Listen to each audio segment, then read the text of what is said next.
बच्चों, let's read this question. This question states what is the most probable distance from the nucleus at which a 2p electron will be found in the hydrogen atom? A 53 picometer, B 106 picometer, C 212 picometer, and D 26.5 picometer. Let's understand this question with a basic key concept. So ये question बोल रहा है कि क्या most probable distance होगा nucleus से और जो इलेक्ट्रॉन रिवॉल्व कर रहा है 2p subshell. Most probable distance का मतलब क्या हुआ, सबसे पहले हम वो समझते हैं. सो मोस्ट प्रोबेबल डिस्टेंस, इसका मतलब हुआ कि इलेक्ट्रॉन जहां पे हाईएस्ट प्रोबेबल है,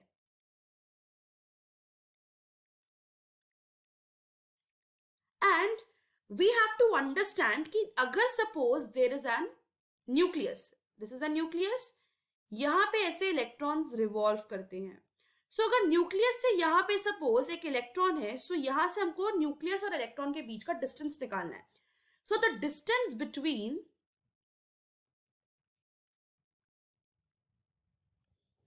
the nucleus and the electron which is revolving, so and the electron, इसको हम as हमको दिख रहा है कि ये क्या होगा, ये रेडियस होगा एटम का. So it is equal to the radius of the atom. मतलब इस क्वेश्चन में हमको रेडियस फाइंड करना है एटम का. एंड हमको पता है that according to Bohr theory, Bohr की थ्योरी ने रेडियस निकालने का फॉर्मूला दिया है. सो उसने दिया था रेडियस का formula A naught n square. This is for hydrogen atom, as हमको क्वेश्चन में हाइड्रोजन एटम के बारे में दे रखा है. तो this is the formula for hydrogen atom. And यहाँ पे जो A नॉट की वैल्यू होती है वो होती है 52 पिकोमीटर. सो 52.9 अगर इसको अप्रोक्सीमेटली ना लेके वो लिया जाए तो 52.9 पिकोमीटर हम मोस्ट प्रोबेबली यूज करते हैं. So let's solve this question. हमको सबसे पहले क्या गिवन है, हमको ये गिवन है कि हमारा जो इलेक्ट्रॉन है वो 2p सबशेल में है.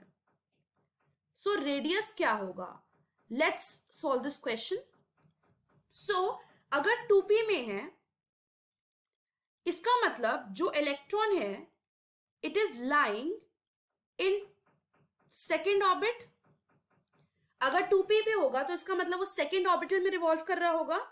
सो यहां से हम क्या निकाल सकते हैं कि जो हमारा n है, क्योंकि n हमको नंबर ऑफ ऑर्बिटल डालना है कि वो कौन से नंबर ऑफ ऑर्बिटल में है, और यहाँ पे क्या होगा वो 2 होगा बिकॉज 2p में है. सो इलेक्ट्रॉन कहाँ लाई कर रहा है, सेकेंड ऑर्बिटल में. सो r की वैल्यू क्या होगी, 52.9 picometre into n square, that is 2 square.